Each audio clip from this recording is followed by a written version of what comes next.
بسم اللہ الرحمن الرحیم۔ اسلام زندگی کے ہر مرحلہ میں تربیت و توجہ کا قائل ہے۔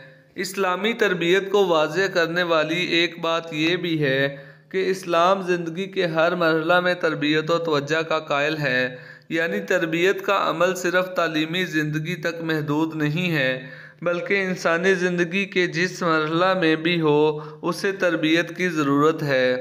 اس لیے اسلام نے امر بالمعروف نہی عن المنکر کا زرعی اصول وضع کیا ہے، جس کا خلاصہ یہ ہے کہ مسلمانوں کے ہر فرد کو ہر جگہ اور ہر وقت نیکیوں کو پھیلانے اور برائیوں کو ختم کرنے کی کوشش کرنی چاہیے۔ یہ ہر مسلمان کا فرض منطقی ہے اور ان سے یہ ثابت ہوتا ہے کہ تربیت کے لیے عمر کے کسی مرحلہ کی قید نہیں ہے۔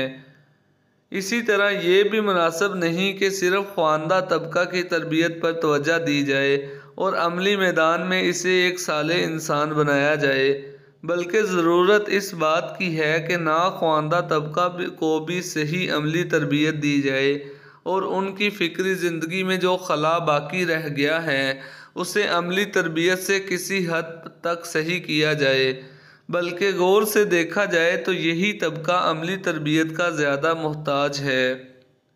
اس کے اندر شرعی مسائل احکام کو خود بخود سمجھنے کی قدرت نہیں ہے، بلکہ کسی دوسرے کی رہنمائی کی ضرورت ہے۔ اس لیے ہر والدین کا فرض ہے کہ وہ امت کے ناخواندہ طبقے کی اصلاح کے لیے غیر معمولی کوشش کریں۔ دنیا میں آنے والے ہر بچے کو اسلامی تربیت اور اسلامی رنگ میں رنگا جائے۔